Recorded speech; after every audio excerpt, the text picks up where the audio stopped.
Good evening dear student. आज की class में हम लोग पढ़ेंगे चैप्टर नंबर 12 साधारण एवं चक्रवृद्धि ब्याज के बारे में। सबसे पहले डियर स्टूडेंट इस चैप्टर के बेसिक कॉन्सेप्ट को समझेंगे, उसके बाद से क्वेश्चन को सॉल्व करेंगे।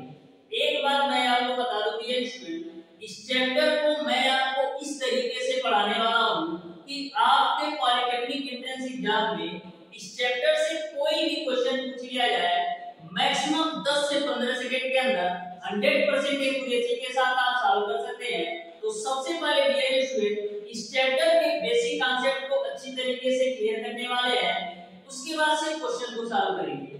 तो प्रत्येक बेसिक कॉन्सेप्ट को अच्छी तरीके से समझते हुए चलिएगा और अपने नोटबुक में नोट करते हुए चलिएगा। इस चैप्टर से आपके पॉलिटेक्निक एंट्रेंस एग्जाम में 2 से 3 क्वेश्चन 100% पूछे जाते हैं प्रत्येक वर्ष। तो ध्यान से अच्छी तरीके से इस चैप्टर को समझिएगा। तो स्टार्ट करते हैं आज की क्लास। सबसे पहले समझिएगा डियर स्टूडेंट मूलधन। मूलधन को इंग्लिश में बोला जाता है प्रिंसिपल। तो मूलधन होता क्या है? वह राशि जिसे कोई व्यक्ति किसी दूसरे व्यक्ति से उधार के रूप में लेता है या किसी दूसरे को उधार के रूप में देता है, उसको हम मूलधन कहते हैं। यानी कि मूलधन आपकी एक ऐसी राशि है जिसे कोई एक व्यक्ति किसी दूसरे व्यक्ति से उधार के रूप में लेता है या किसी दूसरे व्यक्ति को उधार के रूप में देता है, उसको हम मूलधन कहते हैं, जिसको इंग्लिश में बोला जाता है प्रिंसिपल। इसको P से रिप्रेजेंट किया जाता है, इसको P से दर्शाया जाता है। तो मूलधन आपको समझ में आ गया होगा कि मूलधन एक ऐसी राशि है जिसे कोई व्यक्ति किसी दूसरे व्यक्ति से उधार के रूप में लेता है या किसी दूसरे को उधार के रूप में देता है, उसको हम बोलते हैं मूलधन। अब बात करते हैं समय क्या होता है। तो जितने अवधि के बाद मूलधन के साथ साथ साधारण ब्याज की भी राशि वापस की जाती है, उसको हम बोलते हैं समय। यानी कि वह अवधि जितने समय के बाद आप मूलधन के साथ साथ साधारण ब्याज की भी राशि वापस करते हैं, तो उसको हम बोलते हैं समय।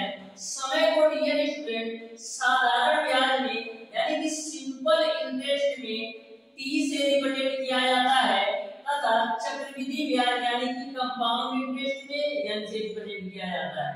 तो ध्यान में रखिएगा, वह अवधि जिस टाइम के बाद आप मूलधन के साथ साथ साधारण ब्याज की भी राशि वापस करते हैं, उसको हम बोलते हैं समय। समय को डियर स्टूडेंट साधारण ब्याज यानी कि सिंपल इंटरेस्ट में T से रिप्रेजेंट करते हैं और चक्रवृद्धि ब्याज यानी कि कंपाउंड इंटरेस्ट में N से रिप्रेजेंट करते हैं। अब बात करते हैं दर क्या होता है। तो दर क्या होता है? तो उधार के रूप में ली गई राशि पर जो प्रयुक्त दर होता है, उसको हम ब्याज की दर कहते हैं। जो आपने मूलधन उधार के रूप में लिया है, उस पर कुछ ना कुछ तो दर होगा, या तो 5% या तो 10% या तो 15% या तो 20%। तो उधार ली गई राशि पर जो प्रयुक्त दर होता है, उसको हम ब्याज की दर कहते हैं। इसको डियर स्टूडेंट हम R से रिप्रेजेंट करते हैं। जैसे एक एग्जांपल के माध्यम से समझिएगा। जैसे मैंने 1000 रुपया 10% की ब्याज की दर पर 2 वर्ष के लिए उधार लिया। जैसे मैंने 1000 रुपया 10% वार्षिक ब्याज की दर पर 2 वर्ष के लिए उधार लिया, तो जो आपका 1000 रुपया है ये आपका मूलधन हो जाएगा। और समय कितने समय के लिए है? 2 वर्ष के लिए, तो समय आपका 2 वर्ष हो जाएगा। और दर की बात करें तो आपका 10% हो जाएगा। तो आपको मूलधन, समय और दर समझ में आ गया होगा। अब बात करते हैं साधारण ब्याज। तो जो आपका साधारण ब्याज होता है, साधारण ब्याज बराबर डियर स्टूडेंट होता है मूलधन गुणे दर गुणे समय बटे का 100। ये आपका साधारण ब्याज का फार्मूला है, मूलधन गुणे दर गुणे समय बटे का 100। तो साधारण ब्याज यानी कि सिंपल इंटरेस्ट SI बराबर आपका हो जाएगा, मूलधन को P से रिप्रेजेंट करते हैं, दर को R से, समय को T से और बट्टे का 100। तो इस तरीके से साधारण ब्याज बराबर आपका निकल कर आएगा PRT/100। अब बात करते हैं मिश्र दर क्या होता है। तो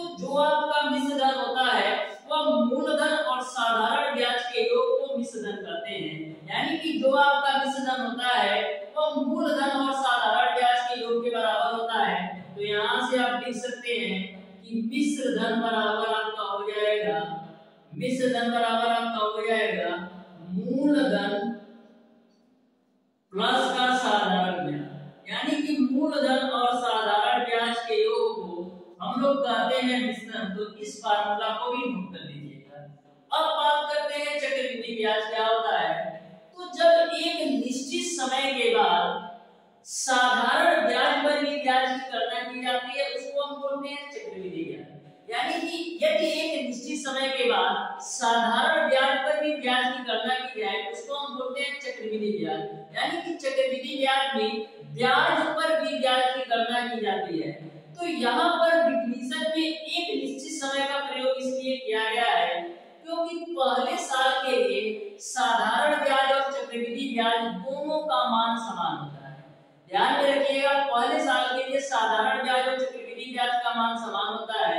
समान इसलिए होता है क्योंकि जो चक्रवृद्धि ब्याज की गणना की जाती है वो साधारण ब्याज पर की जाती है। तो जब एक साल का आपका साधारण ब्याज निकल जाएगा तो उस साधारण ब्याज पर ब्याज की गणना की जाती है। तो इस तरीके से पहले साल के लिए साधारण ब्याज और चक्रवृद्धि ब्याज समान होता है। ये बात आपको ध्यान में रखना है। तो आपको चक्रवृद्धि ब्याज की समझ में आ गया होगा कि एक निश्चित समय के बाद साधारण ब्याज पर भी ब्याज की गणना की जाए, उसको हम बोलते हैं चक्रवृद्धि ब्याज। तो डियर स्टूडेंट, चक्रवृद्धि मिश्र धन बराबर आपका होता है चक्रवृद्धि मिश्र धन बराबर आपका होता है, चक्रवृद्धि मिश्र धन बराबर आपका होता है मूलधन और ब्रैकेट में आपका होता है 1 प्लस का r अपान 100 के पावर n, जिसमें r आपका दर है और n आपका समय है। तो चक्रवृद्धि मिश्र धन का फार्मूला होता है मूलधन 1 प्लस r अपान 100 के पावर n। चक्रवृद्धि मिश्र धन को a से रिप्रेजेंट करते हैं बराबर मूलधन को b से 1 प्लस r अपान 100 के पावर आपका हो जाएगा। ये आपका चक्रवृद्धि मिश्र धन का फार्मूला है। अब बात करते हैं चक्रवृद्धि ब्याज क्या होगा। तो जो आपका चक्रवृद्धि ब्याज यानी कि कंपाउंड इंटरेस्ट होता है, ये आपका चक्रवृद्धि मिश्र धन माइनस का मूलधन के बराबर होता है।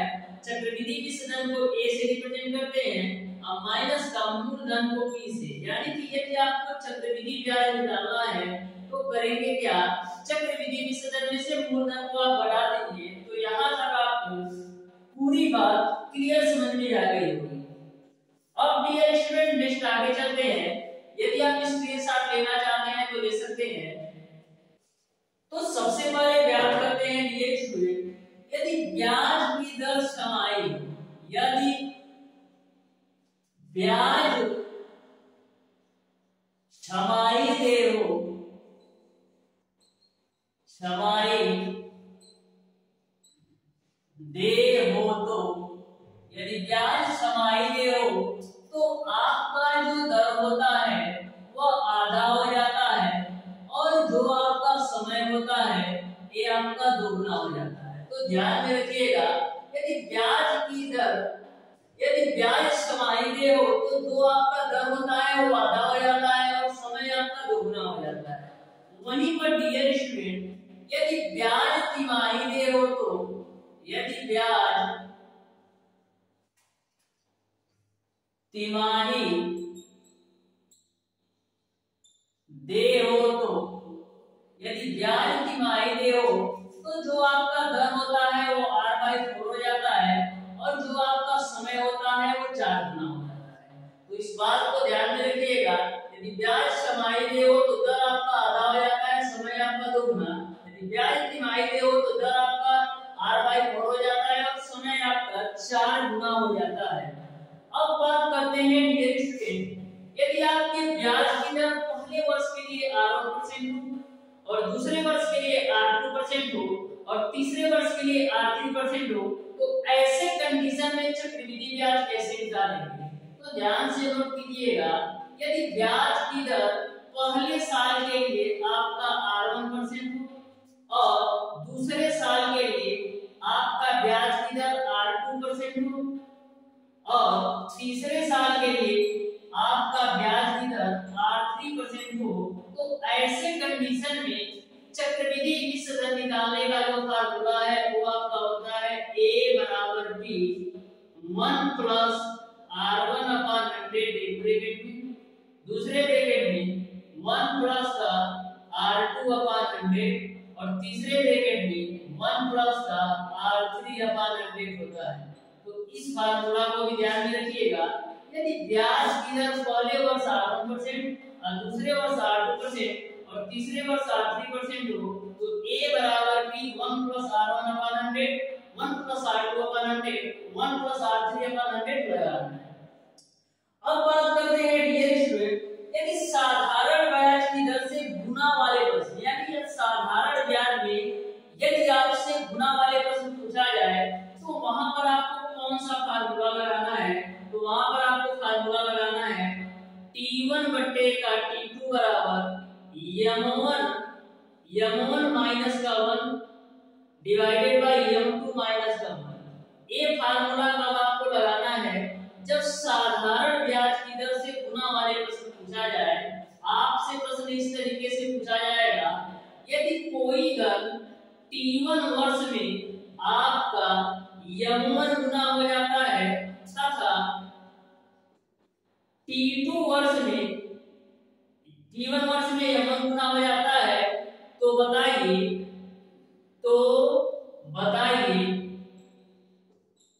m2 गुना होने में टाइम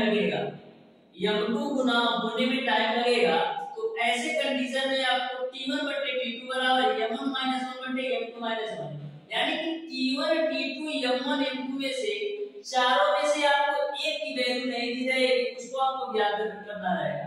तो ध्यान में रखिएगा, यदि साधारण ब्याज की दर से गुना वाले प्रश्न पूछा जाए तो सिंपल सा फार्मूला आपको लगा देना है T1 बटे T2 बराबर m1 माइनस 1 बटे m2 माइनस 1। अब बात करते हैं डियर स्टूडेंट, यदि चक्रवृद्धि ब्याज की दर से गुना वाले प्रश्न पूछा जाए तो आपको कैसे सॉल्व करना है? देखिएगा, बिल्कुल सिंपल सा कॉन्सेप्ट है, आपको अच्छी तरीके से समझ में आएगा और चक्रवृद्धि ब्याज के गुना वाले प्रश्न को आप 5 सेकंड के अंदर सॉल्व कर पाएंगे। तो डियर स्टूडेंट, चक्रवृद्धि ब्याज के जो गुना वाले प्रश्न होते हैं उसमें जो आपका समय होता है वो ऐड के रूप में चलता है और जो आपका धन होता है वो गुना के रूप में चलता है।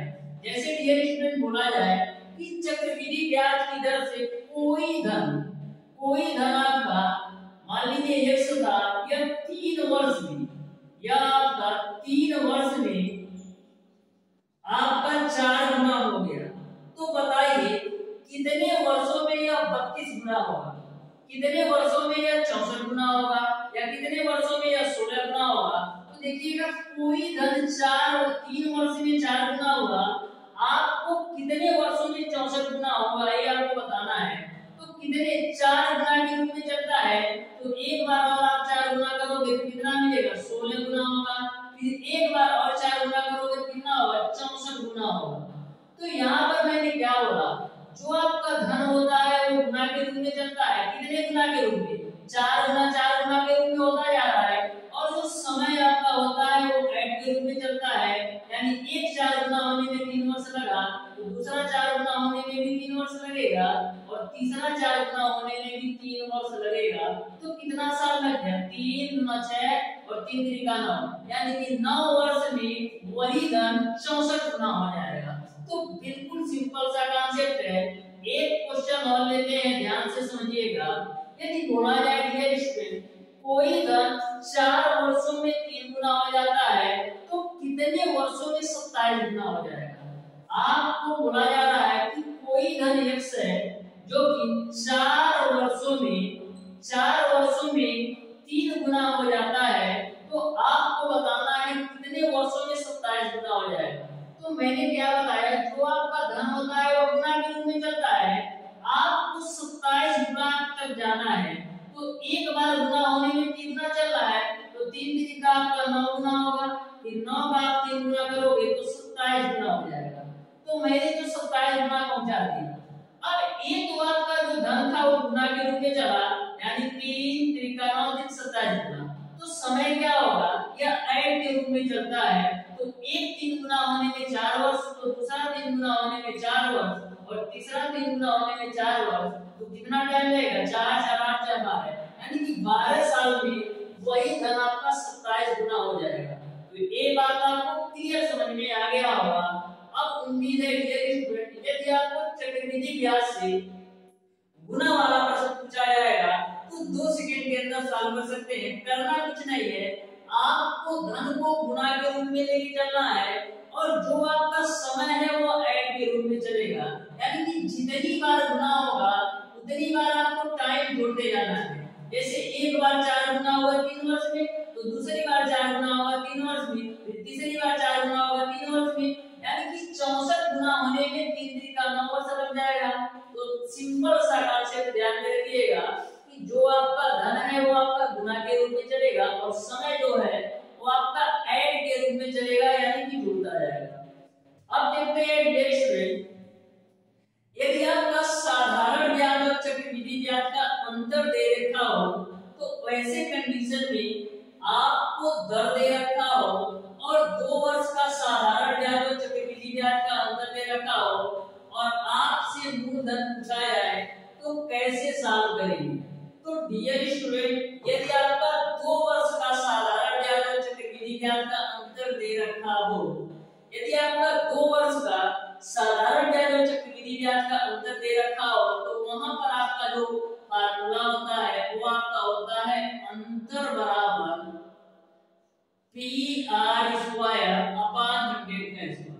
यह फार्मूला को अप्लाई करना है जब आपको 2 वर्ष का साधारण ब्याज और चक्रवृद्धि ब्याज का अंतर दे रखा हो और दर दे रखा हो, आपसे मूलधन पूछा जाए तो अंतर बराबर PR स्क्वायर अपॉन 100 का स्क्वायर।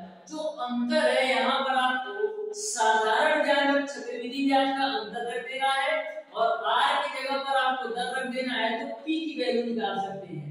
तो यहाँ पर मैक्सिमम कंडीशन में आपसे यही पूछा जाएगा कि आपको अंतर यानी साधारण ब्याज और चक्रवृद्धि ब्याज का अंतर दे दिया जाएगा और दर दे दिया जाएगा तो मूलधन पूछेगा, और यदि आपका साधारण ब्याज और चक्रवृद्धि ब्याज का अंतर दे दिया जाएगा और मूलधन दे दिया जाएगा तो दर पूछेगा, और अंतर दे दिया जाएगा दर दे दिया जाएगा तो आपसे मूलधन पूछेगा। तो 2 ही क्वेश्चन बनते हैं, या तो आपसे मूलधन पूछ सकता है या तो आपसे दर पूछ सकता है। अब डियर स्टूडेंट, यदि 3 वर्ष का साधारण ब्याज और चक्रवृद्धि ब्याज का अंतर दे दिया हो तो कैसे सॉल्व करेंगे? तो 3 वर्ष का यदि साधारण ब्याज और चक्रवृद्धि ब्याज का अंतर दे रखा हो तो वहां पर आपको फार्मूला लगाना है PR स्क्वायर अपॉन 100 का स्क्वायर।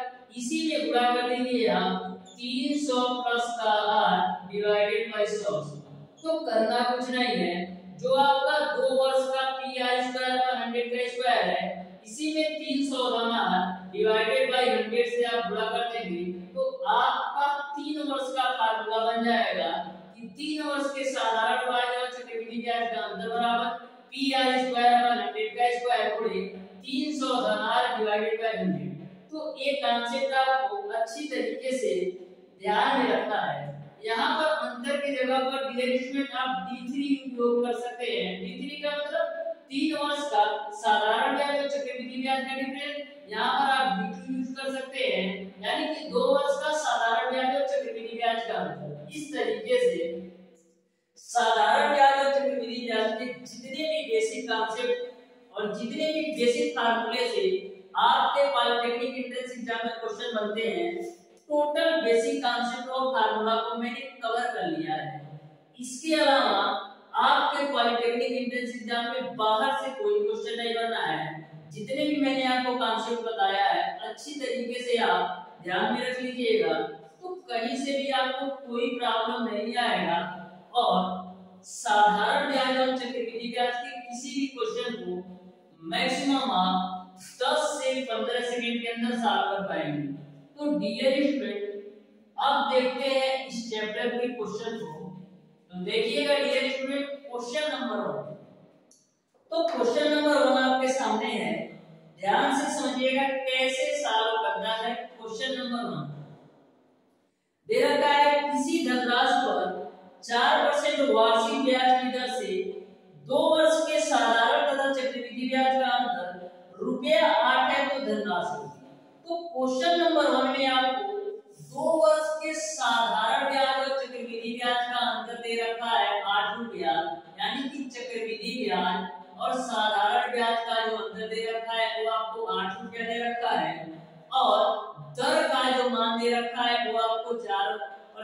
रखा है और जो समय है यानी n की जो वैल्यू है वो आपको दे रखा है 2 वर्ष। तो आपको मूलधन बताना है। तो मैंने आपको बताया था यदि 2 वर्ष का साधारण ब्याज और चक्रवृद्धि ब्याज का अंतर पता हो तो वहां पर आपका फार्मूला होता है अंतर बराबर PR स्क्वायर अपान 100 का स्क्वायर। तो साधारण ब्याज और चक्रवृद्धि ब्याज का अंतर कितना दिया है 8, P की वैल्यू निकालना है, R का मान आपको दिया है 4, तो 4 का स्क्वायर को लिख देंगे 4 गुणे 4 के रूप में बटे 100 का स्क्वायर को लिखेंगे 100 गुणे 100 के रूप में। 4 से काटो 4 गुना 8, फिर 2 से काटो 2 गुना 4, फिर 2 से काटो 2 25 100।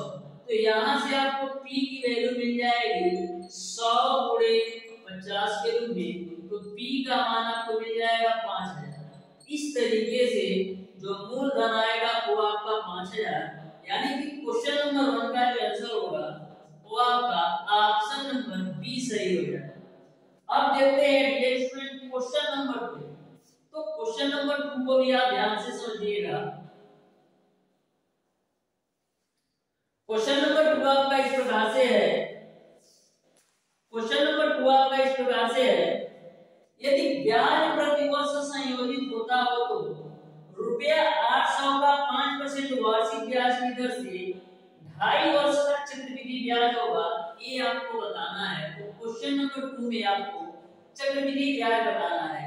क्वेश्चन नंबर 2 में आपको मूलधन P की वैल्यू दे रखा है 800 और आपको R की वैल्यू दे रखा है 5% और जो समय n का मान है वो आपका है 2 सही 1/2 वर्ष। तो आपको चक्रवृद्धि ब्याज ज्ञात करना है। तो आपको पता है चक्रवृद्धि मिश्रण बराबर होता है मूलधन 1 प्लस का R अपान 100 की पावर n होता है। तो यहाँ से डियर स्टूडेंट A बराबर P की वैल्यू है आपका 800, तो 800 रख दीजिए। यहाँ पर 1 प्लस का R की जगह पर आपको यूज करना है 5 डिवाइडेड बाय 100 का पावर n। n का मान आपका 2.5 वर्ष है। तो 2 वर्ष के लिए आप यहाँ पर ऐसे कर सकते हैं कि 1 प्लस R अपान 100 की पावर 2 और आधा साल के लिए करेंगे क्या 1 प्लस R अपान 100 है आधा साल के लिए इसमें 1/2 से गुणा कर देंगे। तो कभी भी आपसे 2.5 वर्ष या 3.5 वर्ष का पूछा जाए तो 2 वर्ष के लिए आपको ऐसे करना है और आधा साल के लिए ऐसे करना है 1 प्लस R अपान 100, समय आधा साल है तो 1/2 से गुणा कर दो। तो यहाँ पर देखिएगा क्या हो जाएगा 800, ये आपका 5 से काटो तो 5 में से 100, तो 20 एकम 20 और 21/20 का स्क्वायर गुणे इसको आप सॉल्व करिए तो 5 में से 40, तो यहाँ से आपको मिलेगा 20 गुना 40, 40 एकम 40 और 41/40 आपको यहाँ से मिल जाएगा। अब देखिएगा यहाँ पर आपका हो जाएगा 800 गुणे 21/20 का स्क्वायर है तो लिखेंगे 21/20 गुणे 21/20 गुणे आपका हो जाएगा 41/40। अब देखिएगा डबल जीरो से डबल जीरो कैंसिल कर दो, फिर यहाँ से 4 गुना 8 से आपका 8 कैंसिल होगा तो फाइनली आपको कितना मिलेगा 21 गुणे 21 करोगे तो 441 गुणे 41 और नीचे भी आपको मिलेगा 20। अब देखिएगा आगे आपको कैसे सॉल्व करना है। कैलकुलेशन को और सिंपल बनाने के लिए करेंगे क्या 441 आपका है 41 को आप लिख सकते हैं 40 प्लस का 1 के रूप में और नीचे में आपका 20 है तो 20 रख दो। अब देखिएगा 441 का 40 में गुणा कराओ तो 0 हो जाएगा, 4 एकम 4, 4 चौक 16 को 6, 4 चौक 16 170 है और प्लस का 441 का 1 में कराओगे तो 441 मिलेगा बटे 20 है ना तो इसको आप लिख दो 2 गुणे 2। तो अब देखिएगा 17640 में 441 जोड़ो तो कितना मिलेगा 1 4 4 8 6 4 10 को 0, फिर उसके बाद से 8 हो जाएगा फिर 1 हो जाएगा बटे 2 गुणे आपका हो जाएगा 10, 2 से काटो तो 2 9 18 फिर 0 हो जाएगा फिर 2 चौक 8 हो जाएगा फिर 0 हो जाएगा 2 25 10, यानी कि फाइनली आपको मिल जाएगा 9040.5 बट्टे का टी। अब नीचे में आपको 10 है, तो जब 10 से भाग देंगे तो आपको मिलेगा 904.05, यानी कि चक्रवृद्धि मिश्रधन आपने निकाल लिया 904.05। आपको निकालना है चक्रवृद्धि ब्याज, तो चक्रवृद्धि ब्याज निकालने के लिए करेंगे क्या, चक्रवृद्धि ब्याज निकालने के लिए चक्रवृद्धि मिश्रधन में से मूलधन घटा देंगे, तो चक्रवृद्धि मिश्रधन आपका है 904.05, अब मूलधन आपका है 800, तो घटाएंगे आपको मिलेगा 104.05। इस तरीके से जो आपका चक्रवृद्धि ब्याज यानी कि कंपाउंड इंटरेस्ट आ गया वो आपका 104.05, यानी कि क्वेश्चन नंबर 2 का जो आंसर होगा वो आपका ऑप्शन नंबर सी सही हो जाएगा। अब क्वेश्चन नंबर 3 को ध्यान से समझिएगा। एक व्यक्ति रुपया 5000 का ऋण 12% प्रति वर्ष के चक्रवृद्धि ब्याज पर लेता है, जिस पर ब्याज प्रति छमाही देय है, वह प्रत्येक छमाही के अंत पर रुपया 1800 का भुगतान करता है। अपने ऋण का पूर्णतः भुगतान करने हेतु वह 18 माह बाद भुगतान करता है, ये आपको बताना है। तो ध्यान से क्वेश्चन को समझिएगा। कोई व्यक्ति है जो 12% वार्षिक ब्याज की दर से 5000 रुपया उधार लेता है, लेकिन करता क्या है, वह जो ब्याज की दर की गणना करता है वह छमाही के रेट से करता है और प्रत्येक 6 महीने बाद वह 1800 रुपया भुगतान करता है। तो आपको यह बताना है कि 18 महीने बाद वह कितना रुपया भुगतान करे कि वह पूरा रुपया चुका दे। तो ध्यान से इस क्वेश्चन को समझिएगा। डियर स्टूडेंट, इस क्वेश्चन में जो P की वैल्यू यानी कि जो मूलधन उधार ले रहा है वो आपका है 5000। क्वेश्चन में बोल रखा है कि यदि ब्याज प्रति छमाही दे तो आपको जो वार्षिक दर दे रखा है वो आपको दे रखा है 12% वार्षिक, लेकिन ब्याज जो है वो छमाही दे है, तो R का मान क्या होगा, R का मान आपका आधा हो जाएगा यानी 6% हो जाएगा। अब ध्यान से क्वेश्चन को समझिएगा। प्रत्येक 6 महीना के बाद 1800 रुपया देता है, तो पहले 6 महीना के बाद वो 1800 रुपया देगा, तो पहले 6 महीना के लिए उसको 5000 पर ब्याज भी तो देना पड़ेगा। तो सबसे पहले 6 महीना के लिए 5000 पर ब्याज देख लेते हैं कितना मिलेगा। तो साधारण ब्याज बराबर आपका होता है मूलधन गुणे दर गुणे समय बटे का समय। तो पहले 6 महीने के लिए, स्टार्टिंग के 6 महीने के लिए मूलधन कितना है 5000 गुणे दर 6 और समय कितना होगा, समय आपका होगा डियर स्टूडेंट 1/100। समय 1 इसलिए होगा क्योंकि 6 महीने की बात हो रही है और ब्याज की दर भी छमाही है, तो यहाँ से आपका 00 से 00 कैंसिल होगा, तो यहाँ से आपको मिलेगा 50 गुणे 6 यानी कि मिल जाएगा आपको 300। यानी कि पहले 6 महीने के लिए 5000 पर उसको 300 रुपया तो ब्याज देना पड़ेगा। यानी कि अब उसका जो 6 महीने बाद मिश्रधन हो जाएगा, 6 महीने बाद जो उसका मिश्रधन हो जाएगा वो आपका हो जाएगा 5300 के बराबर। अब क्या करता है, वह पहली किस्त दे देगा 1800 रुपया, तो 5300 रुपया तो उसका हुआ। 6 महीने बाद 5000 रुपया ब्याज के साथ बढ़ के 5300 रुपया हुआ, लेकिन इसमें से वो 1800 रुपया पहली छमाही दे देता है, तो 5300 में से आप 1800 घटाओगे तो आपको मिलेगा 3500। अब जो है ये आपका 3500 बचा, इस 3500 पर अगले 6 महीने का ब्याज जोड़ा जाएगा। तो क्या करेंगे, 3500 का अगले 6 महीने का भी ब्याज निकाल लीजिए। तो अगले 6 महीने के लिए मूलधन 3500 हो गया, दर आपका 6 हो गया, समय तो एक ही लेना है क्योंकि छमाही की बात हो रही है, बटे आपका हो जाएगा 100। तो यहाँ से आप अगले 6 महीने का साधारण ब्याज निकाल लो, तो 00 से 00 कैंसिल, 6 बचे 30 और 6 3 18 और 2 20 और 21, यानी कि अगले 6 महीना पर 3500 और उसको 210 रुपए का साधारण ब्याज देना पड़ेगा। अब उसका धन कितना हो जाएगा, तो 3500 रुपया तो मूलधन था, उस पर 210 रुपया और ब्याज देगा, यानी कितना हो जाएगा 3710 रुपया। अब इस 3710 पर डियर स्टूडेंट दूसरी छमाही आपका 1800 रुपया दे देता है, तो दूसरी छमाही 1800 देगा तो 3710 रुपया था, इसमें से वो 1800 रुपया दूसरी छमाही में देता है तो 1810 घटाओ 0, 1 में से 0 जाएगा 1, 17 में से 8 जाएगा 9 और 1, यानी कि दूसरी छमाही 1800 रुपया देने के बाद उसका जो रुपया बच रहा है 1910 रुपया। अब 18 महीने की बात हो रही है तो पहली छमाही दूसरी छमाही, पहली छमाही और दूसरी छमाही यानी 1 साल हो गया। अब आपका तीसरी छमाही के बाद आपका 18 महीना पूरा हो जाएगा, तो जब वो तीसरी छमाही देगा तो उसको 1910 पर भी ब्याज देना पड़ेगा।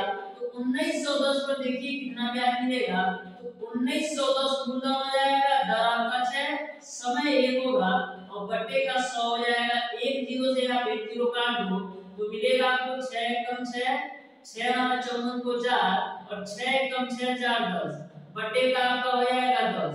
अब देखिएगा 1046 में आप 10 से भाग दोगे तो मिलेगा आपको 104 रुपया 6 पैसा, यानी कि तीसरी छमाही के लिए 1910 रुपया उसको 104 रुपया 6 पैसा ब्याज देना पड़ेगा। तो 104 रुपया 6 पैसा ब्याज देगा और 1910 रुपया तो उसका मूलधन था, तो 1910 रुपया ये मूलधन देगा और इस पर 104 रुपया 6 पैसा ब्याज देगा। तो देखो कितना देना पड़ेगा 18 महीने बाद, आपका हो जाएगा 6, उसके बाद से 4 0 आपका हो जाएगा 4 और 0 और 1 आपका हो जाएगा 1, 9 1 10 को 0 और 1 1 2, यानी कि 18 महीने के बाद उसको 2014 रुपया 2024 आएगा। यहाँ पर आप ध्यान से देखिएगा कैलकुलेशन में मिस्टेक है, ये आपका 106 कम 6, 6 9 54 को 4 और 6 कम 6 5 11 होगा ना, यहाँ पर 114.6 आएगा, 114.6 आएगा। एक बार आप कैलकुलेट कर लीजिए, 6 कम 6 को 6 और 6 9 54 को 4, 6 कम 6 5 11, यानी कि 114.6 इसमें जुड़ेगा।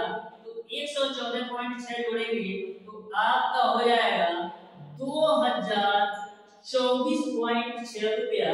इस तरीके से आपका ऑप्शन नंबर बी सही हो जाएगा, यानी कि वो 18 महीने के बाद 2024 रुपया और 60 पैसा देगा तो उसका पूरा ऋण चुका हो जाएगा।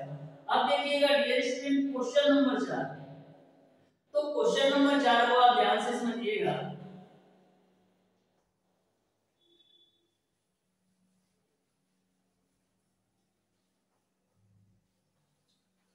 तो क्वेश्चन नंबर 4 आपका इस प्रकार से है, कोई धन यम चक्रवृद्धि ब्याज की दर से 4 वर्ष में 3 यम हो जाता है तो वह 9 यम कितने वर्ष में हो जाएगा।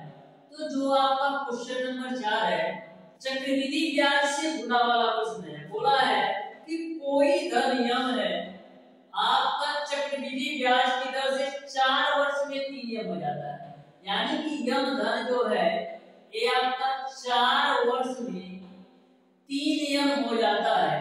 तो आपको यह बताना है कि 9 यम कितने वर्ष में हो जाएगा।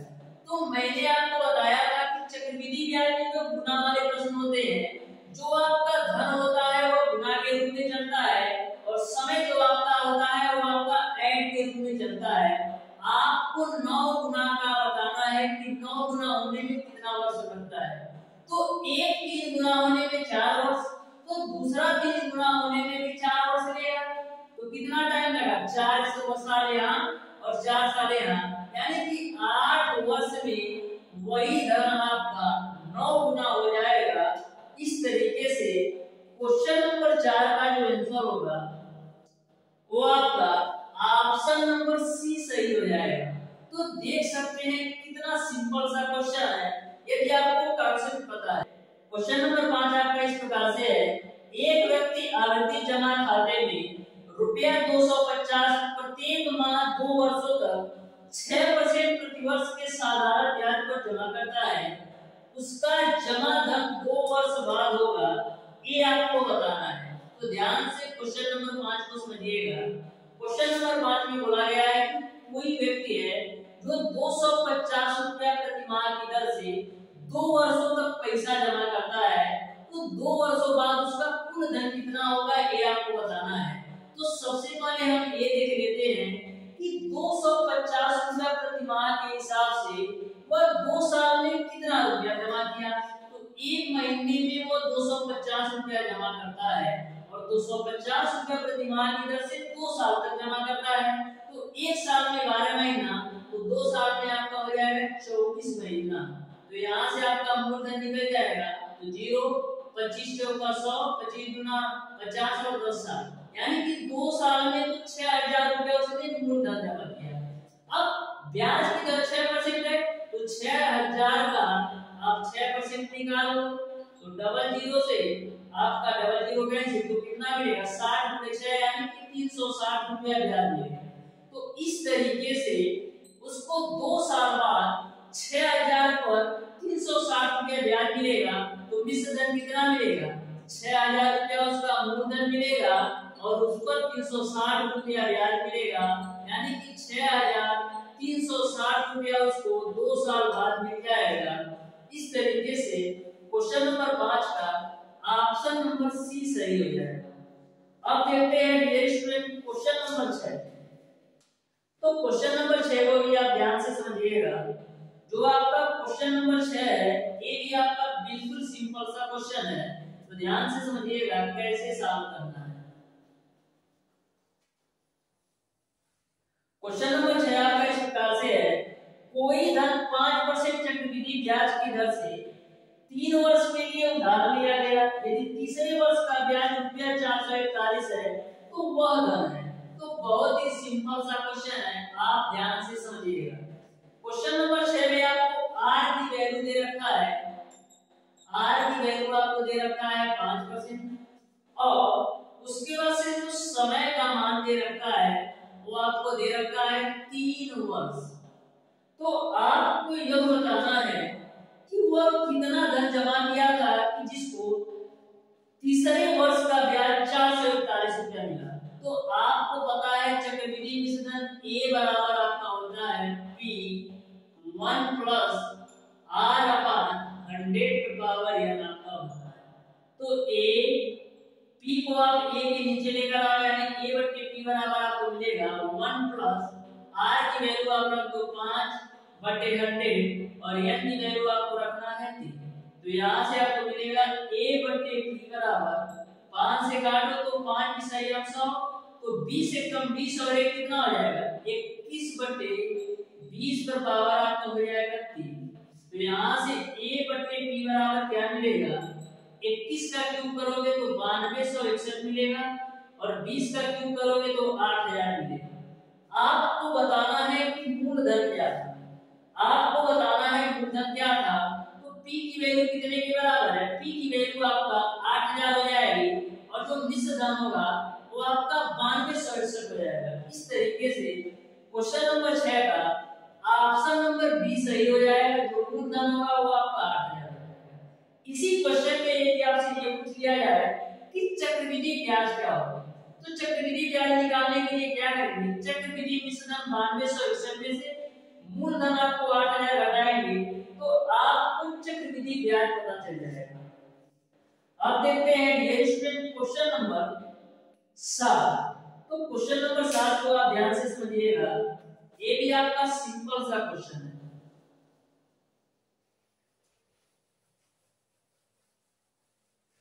क्वेश्चन नंबर 7 आपका इस प्रकार से है, कोई धन चक्रवृद्धि ब्याज की दर से 6 वर्ष में 3 गुना हो जाता है तो उसी दर से कितने वर्ष में 27 गुना हो जाएगा।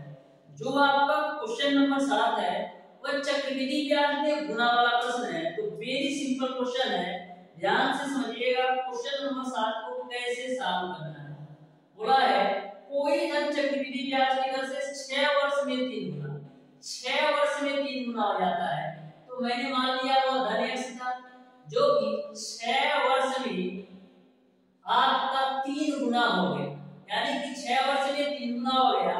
तो आपको बताना है 27 गुना कितने वर्ष में हो जाएगा। तो एक गुना होने में 6 वर्ष लग रहा है, तो दूसरा गुना होगा तो यानी कि 9x हो जाएगा और तीसरी बार जब उसका 3 गुना गुना हो जाएगा। तो एक 3 गुना होने में 6 वर्ष, दूसरा 3 गुना होने में 6 वर्ष और तीसरा 3 गुना होने में 6 वर्ष, यानी कि उसी धन को 27 गुना होने में कितना साल लगेगा? 6 6 12 और 6 3 18 वर्ष, यानी कि 18 वर्ष में वही धन आपका 27 गुना हो जाएगा। इस तरीके से क्वेश्चन नंबर 7 का ऑप्शन नंबर ए सही हो जाएगा। क्वेश्चन नंबर 7 का ऑप्शन नंबर ए सही हो जाएगा। क्वेश्चन नंबर 7 का ऑप्शन नंबर ए सही हो जाएगा। अब देखते हैं डियर स्टूडेंट क्वेश्चन नंबर 8। तो क्वेश्चन नंबर 8 को ध्यान से समझिएगा। बोला है यदि ब्याज छमाही हो तो रुपया 400 का 10% वार्षिक ब्याज की दर से 1.5 वर्ष में किस दर मिलेगा, ये आपको बताना है। तो ध्यान से क्वेश्चन नंबर 8 को समझिएगा। क्वेश्चन नंबर 8 में बोला है कि यदि ब्याज छमाही हो तो रुपया 400 का 10% वार्षिक ब्याज की दर से 1.5 वर्ष में किस दर मिलेगा। तो आपको क्वेश्चन नंबर 8 में मूलधन की वैल्यू दे रखा है 400, आपको जो ब्याज की दर दे रखा है 10% वार्षिक, लेकिन गणना करना है छमाही के रेट से। तो आपका जो दर हो जाएगा वो आधा, यानी दर आपका हो जाएगा 5%, समय क्या हो जाएगा 2 गुना। तो 1.5 वर्ष का आप 2 गुना करेंगे तो आपको यदि की वैल्यू मिल जाएगी 3 छमाही। वैसे भी आपका 1.5 वर्ष में 3 छमाही होता है। तो यहाँ से आप चक्रवृद्धि मिश्रण का फार्मूला लगा लीजिए, a बराबर p 1 plus r upon 100 to power n। आपको चक्रवृद्धि मिश्रण निकालना है तो p की वैल्यू आपका हो जाएगा 400, 1 प्लस r की वैल्यू आपका है 5 डिवाइडेड बाय 100, n की वैल्यू कितना लेना है 3। अब देखिएगा यहाँ से आपका हो जाएगा 400, 5 से काटोगे तो 20 बार में 20 से कम 20 और 1 21/20 का क्यूब हो जाएगा। अब ध्यान से समझिएगा, आपको आगे कैसे सॉल्व करना है। तो यहाँ से आपका हो जाएगा 400 गुणे 21/20 का क्यूब है ना, तो इसको हम लिख सकते हैं 21/20 गुणे 21/20 गुणे 21/20 के रूप में। अब देखिएगा डबल जीरो से डबल जीरो कैंसिल कर दो, उसके बाद से 2 गुना 4 से आपका 4 कैंसिल हो जाएगा। तो 21 गुणे 21 करोगे तो मिलेगा आपको 9261 और नीचे आपका है 20। अब देखिएगा 9261/20 है, तो इसको आप वेरी सिंपल करने के लिए क्या करेंगे, 9261 20 को हम लिख देते हैं 2 गुणे 10 के रूप में। अब 2 से काटो 9261 को, तो 2 चौका 8, 2 छक्का 12, फिर 2 3 6, फिर 0 उतरेगा, फिर 2 बचे 10, यानी आपको मिलेगा 4630.5 और नीचे आपका 10 है। तो 4630.5 में आप 10 से भाग दोगे तो मिलेगा आपको 463.05। इस तरीके से जो 1.5 वर्ष का चक्रवृद्धि मिश्रण होगा वो आपका 463 रुपया 5 पैसा होगा, यानी कि क्वेश्चन नंबर 8 का जो ऑप्शन आपका सही होगा वो आपका ऑप्शन नंबर सी सही हो जाएगा। तो देख सकते हैं बिल्कुल सिंपल से क्वेश्चन पूछे जाते हैं, बस आपको बेसिक फार्मूला और कॉन्सेप्ट आपको पता होना चाहिए। अब देखते हैं नेक्स्ट क्वेश्चन नंबर 9।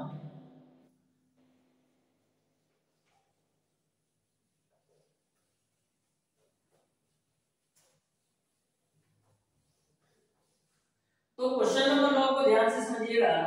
बोला है यदि कोई धन 3 वर्ष में चक्रवृद्धि ब्याज से 3 से 3/8 गुना हो जाता है तो ब्याज की दर है। तो ध्यान से क्वेश्चन नंबर 9 को समझिएगा।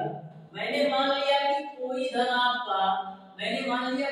आपका x था, 3 वर्ष में 3 से 3/8 गुना हो जाता है, यानी कि वही धन जो है 3 वर्ष में 3 से 3/8 गुना हो जाता है। तो आपको ब्याज की दर बताना है।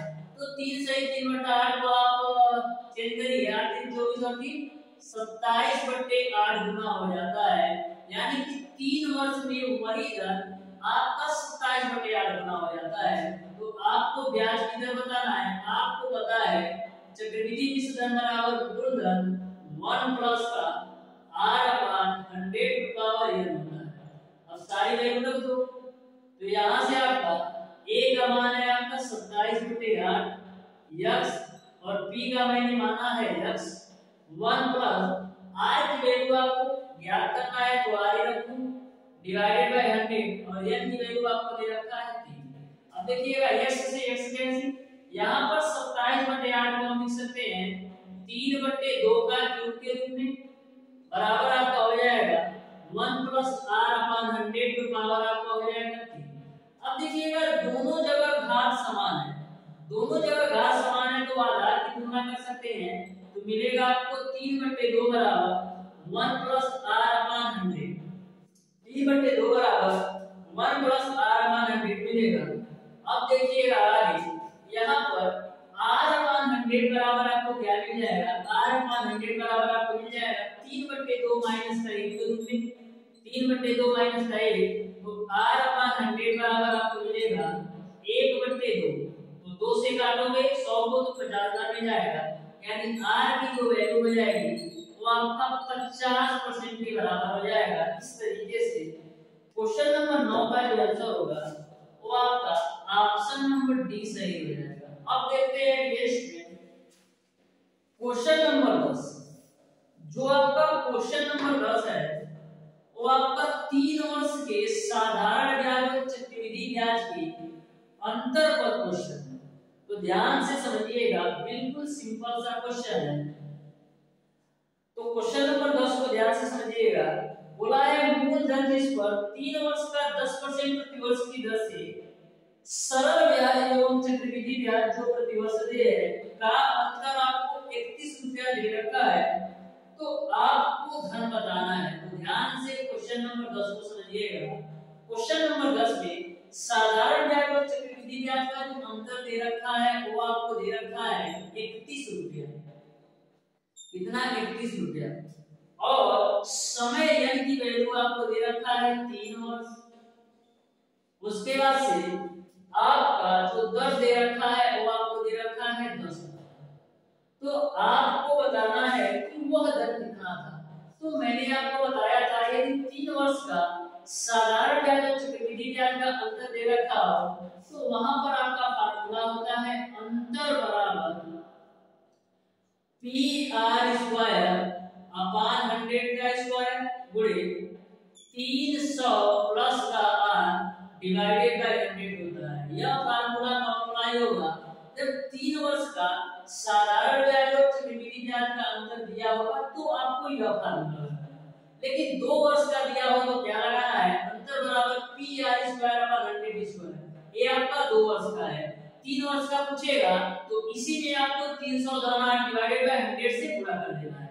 तो अंतर तो आपको दे रखा है 31 रुपया, साधारण ब्याज और चक्रवृद्धि ब्याज का अंतर 31 रुपया दे रखा है।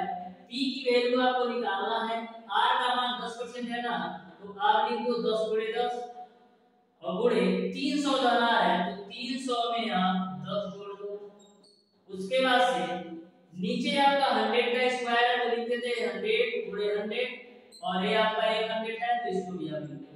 अब देखिएगा डबल जीरो से आपका डबल जीरो कैंसिल हो जाएगा, तो यहाँ से आपको मिलेगा 31 बराबर p गुणे 300 में 10 जोड़ोगे तो 310 मिलेगा बटे ये आपको मिलेगा 100 गुणे का 100, एक जीरो से एक जीरो, 31 से आपका 31 कैंसिल होगा तो p की वैल्यू आपको कितना मिल जाएगी 1000 के बराबर। इस तरीके से जो कुल दर होगा वो आपका 1000, यानी कि क्वेश्चन नंबर 10 का जो आंसर होगा वो आपका ऑप्शन नंबर डी सही हो जाएगा। इस तरीके से डियर स्टूडेंट आज की क्लास में मैंने आपको बताया साधारण एवं चक्रवृद्धि ब्याज के बेसिक कांसेप्ट के साथ साथ क्वेश्चन नंबर 1 से लेकर के क्वेश्चन नंबर 10 तक के सारे प्रश्नों का सॉल्यूशन। यदि आपको किसी भी क्वेश्चन में या किसी भी कांसेप्ट में थोड़ा सा भी कंफ्यूजन हो तो आप उसे कमेंट बॉक्स में कमेंट करके जरूर बताइएगा। यदि वीडियो अच्छा लगा तो वीडियो को लाइक और चैनल को सब्सक्राइब जरूर कीजिए।